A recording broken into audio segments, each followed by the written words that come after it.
ഈ ഒരു വീഡിയോയിൽ നമ്മൾ നോക്കാൻ പോകുന്നത് കോംപ്ലക്സ് അനാലിസിസ് 2022 ക്വസ്റ്റ്യൻ പേപ്പറാണ് കേട്ടോ.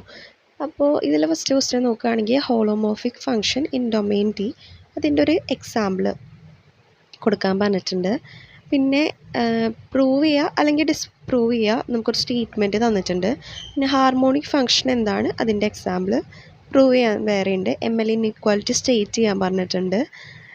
മാക്സിമം മോഡുലസ് തിയറം, പിന്നെ പ്രൂവ് ചെയ്യാനുള്ള കുറച്ച് ഇൻ്റഗ്രൽ കാര്യങ്ങളൊക്കെ തന്നിട്ടുണ്ട്. കൺവേർജ് ആണോ ഡൈവേർജ് ആണോ, പിന്നെ റേഡിയസ് ഓഫ് കൺവേർജൻസ് കണ്ടുപിടിക്കാനുണ്ട്. പിന്നെ pole of order N, Laurent സീരീസിൻ്റെ പ്രിൻസിപ്പൽ കാര്യങ്ങളൊക്കെ ഉണ്ട്. പിന്നെ എന്തൊക്കെയാണ് തിയറംസ് ചോദിക്കുന്നുണ്ട്. ഫണ്ടമെൻ്റൽ തിയറം ഓഫ് ഓൾജിബ്ര എന്താണ്, മൊറേറസ് തിയറം എന്താണ്, അതുപോലെ ടൈലേഴ്സ് സീരീസ് യൂസ് ചെയ്തിട്ട് എക്സ്പെൻഷൻ ചെയ്യാനുള്ളത്, റെസിഡ്യൂ കണ്ടുപിടിക്കാനുള്ളത്. State and prove Cauchy Riemann equation എന്താണെന്ന് സ്റ്റേറ്റ് ആൻഡ് പ്രൂവ് ചെയ്യാനും, അതുപോലെ Cauchy integral formula for derivatives, പിന്നെ ലോറൻസ് സീരീസ് എക്സ്പാൻഡ് ചെയ്യാൻ, കോഷി റെസിഡ്യൂ തിയറം. ഇപ്പോൾ നിങ്ങൾ 2023 ക്വസ്റ്റ്യൻ പേപ്പർ നോക്കിയവർക്ക് മനസ്സിലാവും, കോഷീസ് ഇൻ്റഗ്രൽ ഫോർമുല നമുക്ക് അവിടെയും ഉണ്ടായിരുന്നു. അതുപോലെ തന്നെ കോഷി റെസിഡ്യൂ തിയറും നമുക്ക് അവിടെ ഉണ്ടായിരുന്നു. ഞാൻ പറഞ്ഞിരുന്നു കോഷി വെച്ചിട്ടുള്ളത് ശ്രദ്ധിക്കണം എന്ന്. റൈമാൻ, പിന്നെ ഇതിൽ വന്നിട്ടുള്ളത് റൈമാൻ ഇക്വേഷനാണ്, കോഷി റൈമാൻ. അപ്പോൾ നിങ്ങൾ ശ്രദ്ധിക്കേണ്ട ഒരു കാര്യം എന്ന് വെച്ചാൽ കോഷി ബന്ധപ്പെട്ട എല്ലാതും നിങ്ങൾ പഠിക്കുക. അതാവുമ്പോൾ നമുക്ക് എന്താണ് വേറെ അപ്പോൾ തന്നെ നമുക്ക് ജയിക്കാനുള്ള മാർക്കായില്ല. അപ്പോൾ നിങ്ങൾക്ക് ഒന്നും കിട്ടില്ല എന്നുള്ള ഒരാൾക്കാണെങ്കിൽ ഈ കോഷി വെച്ചിട്ടുള്ളത് പഠിക്കുകയാണെങ്കിൽ അത് നമുക്ക് റിപ്പീറ്റായിട്ട് ചോദിച്ച് കാണുന്നുണ്ട്. പക്ഷെ അതെന്നെ നിർബന്ധമായിട്ടും അല്ലെങ്കിൽ വരണം എന്നില്ല കേട്ടോ. ഞാൻ 2 ക്വസ്റ്റ്യൻ പേപ്പേഴ്സ് നോക്കിയപ്പോൾ അതിൽ കോഷി അല്ലെങ്കിൽ കോഷി എന്ന പേരുള്ള തിയറംസ് നമ്മൾക്ക് കാണാൻ പറ്റുന്നതുകൊണ്ട് പറഞ്ഞതാണ്. ഓക്കെ, അപ്പം ഞാൻ ഇതിലെന്ന് പറയുമ്പോൾ ഓരോ പേജ് ഉണ്ടല്ലോ, ഓരോ പേജും ഓരോ ക്വസ്റ്റ്യൻ്റെ ആൻസേഴ്സ് ആയിട്ടാണ് കേട്ടോ ഇട്ടിട്ടുള്ളത്. അപ്പോൾ നിങ്ങൾ അങ്ങനെ നോക്കുക, കാരണം നമ്മൾ ക്വസ്റ്റ്യൻ പേപ്പർ ഇട്ടിട്ടില്ല, ക്വസ്റ്റ്യൻ്റെ നമ്പർ ഇട്ടിട്ടില്ല. ഓരോ പേജും ഓരോ ക്വസ്റ്റ്യൻ ആൻസർ എന്നുള്ള രീതിയിലാണ് കൊടുത്തിട്ടുള്ളത്. ഓക്കെ, ഫസ്റ്റത്തെ ക്വസ്റ്റ്യൻസ് ഒരു 15 questions 2 mark questions 2022 3 mark questions ആയിരുന്നു കേട്ടോ. 15 ക്വസ്റ്റ്യൻസ് 30 മാർക്കാണ് സീലിംഗ് ഉണ്ടായിരുന്നത് അവർക്ക്. അതുപോലെ അടുത്ത ക്വസ്റ്റ്യൻസ് പറഞ്ഞാൽ 6 ക്വസ്റ്റ്യൻസ് 5 മാർക്ക് ക്വസ്റ്റ്യൻസ് ആയിരുന്നു. പിന്നെ 2 10 മാർക്കിൻ്റെ എസ്സേ ആയിരുന്നു കേട്ടോ. ആദ്യത്തെ ക്വസ്റ്റ്യൻ ഹാർമോണിക് ഫംഗ്ഷൻ, അതിൻ്റെ പറ്റിയായിരുന്നു. A function f of z define on a domain D in the complex plane is said to be holomorphic in D. Holomorphic കേട്ടോ, ഹാർമോണിക് അല്ല, ഞാൻ ഹാർമോണിക് എന്നാണ് നേരത്തെ പറഞ്ഞത്. Holomorphic or analytic. അപ്പോൾ അനലിറ്റിക് എന്നും പറയാം, അല്ലെങ്കിൽ ഹോളോമോർഫിക് എന്നും പറയാം കേട്ടോ. അപ്പോൾ അത് ശ്രദ്ധിക്കുക, രണ്ടും ഒരേ സംഭവം തന്നെയാണ്.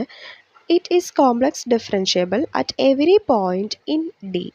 More formally, f of z is holomorphic in D if its derivative f dash of z exists at every point in D. പിന്നെ അതിൻ്റെ എക്സാമ്പിളാണ് ചോദിച്ചിട്ടുള്ളത്, അത് കൊടുക്കുക. Example of an entire function എന്ന് പറഞ്ഞാൽ f of z equal to e raise to z എന്നുള്ളൊരു example കൊടുക്കുക. പിന്നെ രണ്ടാമത്തതെന്ന് പറയുമ്പോൾ നമുക്ക് ഇത് ട്രൂ ആണോ ഫോൾസ് ആണോ എന്ന് അല്ലെങ്കിൽ അത് പ്രൂവ് ചെയ്യുക അല്ലെങ്കിൽ ഡിസ്പ്രൂവ് ചെയ്യുക. അപ്പോൾ ഇതെന്താണ്, ട്രൂ ആണോ ഫോൾസ് ആണോ എന്നുള്ളൊരു കാര്യം നമ്മൾ നോക്കുകയാണ്. നമ്മുടെ ക്വസ്റ്റ്യൻ എന്ന് പറയുന്നത് let f be a differentiable at z naught എന്ന് വെച്ച് കഴിഞ്ഞാൽ limit z tends to z naught എന്ന് പറഞ്ഞിട്ടുണ്ടെങ്കിൽ f of z minus f of z naught by z minus z naught, അങ്ങനത്തെ കാര്യങ്ങളൊക്കെ നോക്കുക കേട്ടോ. അപ്പോൾ അതിൻ്റെ പ്രൂഫ്. പിന്നെ വരുന്നത് ഹാർമോണിക് ഫംഗ്ഷൻ്റെ പറ്റിയിട്ടാണ്. A harmonic function is A real valued function of 2 or more variables that satisfies the Laplace equation which states that the sum of second order partial derivatives of the function with respect to each variable is 0. In other words, a function f of xy defined on a domain in the xy plane is harmonic if it is satisfy the following condition. അപ്പോൾ അതിന് condition നമുക്ക് താഴെ തന്നിരിക്കുന്ന conditions satisfy ചെയ്യണം. Do square f by do x square plus do square f by do y square equal to 0 എന്നത് condition satisfy ചെയ്യണം കേട്ടോ. പിന്നെ അതിൻ്റെ ഒരു എക്സാമ്പിൾ കൊടുത്തിട്ടുണ്ട്. പിന്നെ വരുന്നത് to prove the trigonometric identity, നമുക്ക് sine square z plus cos square z equal to 1 എന്ന് നമുക്ക് എന്ത് ചെയ്യണം? പ്രൂവ് ചെയ്യണം. ഇത് നമ്മൾ പ്രൂവ് ചെയ്യുന്നത് ഓയിലേഴ്സ് ഫോർമുല യൂസ് ചെയ്തിട്ടാണ്. ഓയിലേഴ്സ് ഫോർമുല എന്താണ്? e⁻iz = cos z plus i sin z എന്നാണ് ഇവിടെ വരുന്ന ഓയിലേഴ്സ് ഫോർമുല. അതിൻ്റെ കോൺജുഗേറ്റ് എന്ന് പറയുമ്പോൾ എന്താ കോൺജുഗേറ്റ്? നമ്മൾക്ക് നേരത്തെ പ്ലസ് ഉള്ളിടത്തൊക്കെ പുറത്ത് മൈനസ് ആവും, അതാണല്ലോ കോൺജുഗേറ്റ്. അപ്പോൾ e⁻iz = cos z minus i sin z. ഇനി നമുക്ക് ചെയ്യേണ്ടതെന്ന് പറഞ്ഞു കഴിഞ്ഞാൽ e⁻iz-നെ e⁻−iz കൊണ്ട് എന്ത് ചെയ്യണം? മൾട്ടിപ്ലൈ ചെയ്യണം. നമ്മൾ മൾട്ടിപ്ലൈ ചെയ്യുക. ലാസ്റ്റ് ആൻസർ നമുക്ക് i² എന്ന് പറഞ്ഞാൽ -1 ആണ്. അതുപോലെ ബാക്കി കാര്യങ്ങളൊക്കെ നമ്മൾ നോക്കുമ്പോൾ cos² പ്ലസ് sin² എന്ന് പറയുന്നത് 1 ആണ്. അപ്പോൾ നമ്മളത് പ്രൂവ് ചെയ്തു, അത്രയേ ഉള്ളൂ. പിന്നെ ML ഇക്വേഷൻ എന്താണെന്ന്, അല്ലെങ്കിൽ ML ലോ ഇനീക്വാലിറ്റി എന്താണെന്ന്, അപ്പോൾ അത് ML ഇനീക്വാലിറ്റി എന്താണെന്നുള്ള കാര്യങ്ങൾ എഴുതാം. പിന്നെ എല്ലാത്തിൻ്റെ നമ്മളിവിടെ കൊടുക്കുന്നുണ്ട് കേട്ടോ, നോക്കാം. മാക്സിമം മോഡുലസ് തിയറം, അതിൻ്റെ തിയറും സ്റ്റേറ്റ്മെൻറ്റും കാര്യങ്ങളൊക്കെ നമ്മൾക്ക് ക്വസ്റ്റ്യനിൽ ചോദിച്ചത് മാത്രം എഴുതിയാൽ മതി കേട്ടോ. പിന്നെ പ്രൂവ് ചെയ്യാനുള്ളത് a to b f(t) dt = -b to a f(t) dt. അപ്പോൾ ആ ഒരു ഇൻ്റഗ്രലിൽ a to bയും അതുപോലെ ഈക്വൽ ടു വന്നതിൽ -b to aയുമാണ്. അപ്പോൾ അങ്ങനത്തെ കാര്യങ്ങൾ ശ്രദ്ധിക്കുക. അപ്പോൾ നമുക്ക് വേരിയബിൾസ് ചേഞ്ച് ചെയ്യേണ്ടി വരും. u എന്ന് പറയുന്നത് b - tയും, അത് അങ്ങനെയാണെങ്കിൽ du എന്ന് പറഞ്ഞാൽ -dt, അതുപോലെ t എന്ന് പറയുന്നത് a ആയിട്ടെടുക്കുക, പിന്നെ u എന്ന് പറഞ്ഞാൽ b - a ആയിട്ടെടുക്കുക. അങ്ങനത്തെ കാര്യങ്ങളൊക്കെ ചേഞ്ച് ചെയ്തിട്ട് എഴുതുക. അപ്പോൾ ഇങ്ങനെയായി a to b f(t) dt = -b - a to 0 f of b - u du. അതിൽ നിന്ന് നമ്മളത് പ്രൂവ് ചെയ്തെടുക്കാം. പിന്നെ വരുന്നത് state you provided is not entirely clear. എന്താണ് ലിമിറ്റ്, അത് അപ്ലൈ ചെയ്യാനുള്ള കാര്യങ്ങളൊക്കെ, കൺവേർജൻസ് സീരീസ്, അതിൻ്റെ കാര്യങ്ങളൊക്കെ നമ്മൾ കൊടുത്തിട്ടുണ്ട്. പിന്നെ റേഡിയസ് ഓഫ് കൺവേർജൻസ് കണ്ടുപിടിക്കാനുള്ളത്. പിന്നെ കോംപ്ലക്സ് അനാലിസിസിൽ ഒരു നമ്മൾക്ക് എല്ലാം തിയറം പ്രൂഫ് പോലത്തെ സംഭവങ്ങൾ. പിന്നെ ലോറൻസ് സീരീസ് എക്സ്പാൻഷൻ എല്ലാത്തിലും വരുന്നുണ്ട് കേട്ടോ. ഒരു ക്വസ്റ്റ്യനെങ്കിലും അത് എന്തായാലും വരുന്നുണ്ട്. അപ്പോൾ ലോറൻസ് സീരീസ് ഒന്നും കിട്ടുന്നില്ല എന്നുള്ള ഒരാളാണെങ്കിൽ ആ സീരീസ് എങ്കിലും പഠിച്ചു വയ്ക്കാം. റൗച്ചേഴ്സ് തിയറം, അതിൻ്റെ സ്റ്റേറ്റ്മെൻറ്റ്, അങ്ങനത്തെ ഇതൊക്കെ നോക്കുക. ലോറൻസ് സീരീസിൽ തന്നെ വേറെ ക്വസ്റ്റ്യൻ റെസിഡ്യൂ കണ്ടുപിടിക്കാനായിട്ട് ഒരു ലോറൻ്റ് എക്സ്പാൻഷൻ യൂസ് ചെയ്തിട്ട് അങ്ങനത്തെ കാര്യങ്ങൾ.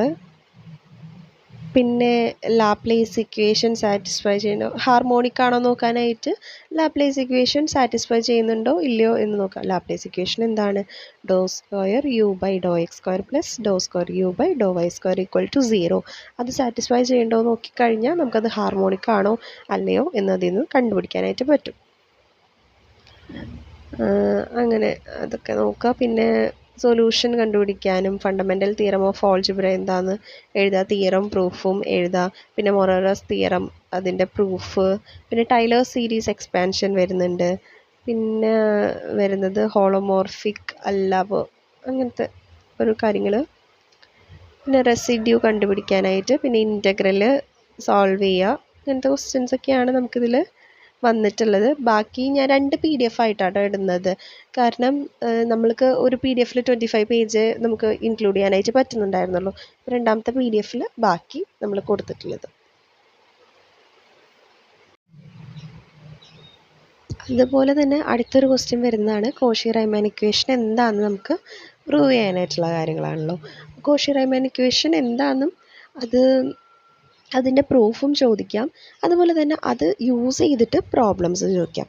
കോഷി-റൈമാൻ ഇക്വേഷൻ എന്തായാലും പഠിക്കുക. പിന്നെ Cauchy integral formula for derivatives, അതിൻ്റെ തിയറം പ്രൂഫ് എന്തായാലും പഠിക്കുക. പിന്നെ വരുന്നത് എക്സ്പാൻഡ് ചെയ്യാനാണ്, ലോറൻസ് സീരീസ് യൂസ് ചെയ്തിട്ട് എക്സ്പാൻഷനാണ്. പിന്നെ കോഷി റെസിഡ്യൂ തിയറം. അപ്പോൾ എന്തായാലും ഈ കോഷി എന്നുള്ളൊരു പേരുള്ള എല്ലാതും നല്ല പോലെ പഠിക്കാനായിട്ട് ശ്രമിക്കുക. കാരണം അതിൽ നിന്നാണ് നമുക്ക് ക്വസ്റ്റ്യൻസ് കൂടുതലായിട്ടും വരുന്നത്. അപ്പോൾ കോഷി എന്നുള്ളൊരു ഭാഗം അല്ലെങ്കിൽ ആ ഒരു പേരായിട്ടുള്ള എല്ലാ തിയറംസും നിങ്ങൾ നല്ലപോലെ പഠിക്കുക കേട്ടോ. കോഷി റെസിഡ്യൂ തിയറം ഉണ്ട്, അതുപോലെ ഏതാണ് കോഷി ഇൻ്റഗ്രൽ ഫോർമുലയുണ്ട്. അതുപോലെ നമ്മൾ 2023 ക്വസ്റ്റ്യൻ പേപ്പറിലും കുറച്ച് ഡിസ്കസ് ചെയ്തിട്ടുണ്ട്. അപ്പോൾ ആ ഒരു ക്വസ്റ്റ്യൻസൊക്കെ നല്ലപോലെ പഠിക്കുക. കോഷി റൈമാൻ ഇക്വേഷൻ എന്തായാലും പഠിച്ചിരിക്കുക. പിന്നെ ഹോളോമോർഫിക്കിൻ്റെ കാര്യങ്ങൾ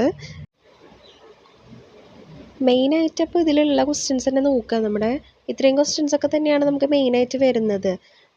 അപ്പോൾ Taylor series expansion, Laurent series, Cauchy Riemann equations, അതുപോലെ കോഷി വെച്ചിട്ടുള്ള തിയറംസ്, പിന്നെ ഇവാലുവേറ്റ് ചെയ്യാൻ പറയുന്നത്, അതുപോലെ പ്രൂവ് ചെയ്യാൻ പറയും. അപ്പോൾ അങ്ങനത്തെ ക്വസ്റ്റ്യൻസ്. അപ്പോൾ ജസ്റ്റ് പാസ്സാവുന്ന ഒരാൾക്ക് ഈ ഒരു കോഷി റൈമാൻ ഇക്വേഷൻ, അതുപോലെ Cauchy integral formula, Cauchy's residue theorem, അങ്ങനത്തെ കാര്യങ്ങളൊക്കെ പഠിച്ചാൽ തന്നെ അത് പാസ്സായി പൊക്കോളും.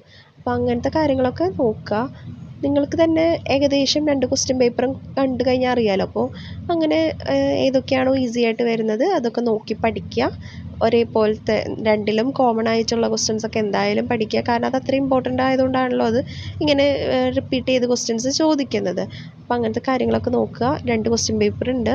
പിന്നെ ഞാനിതിൻ്റെ PDF ഡിസ്ക്രിപ്ഷൻ ബോക്സിൽ കൊടുക്കാം.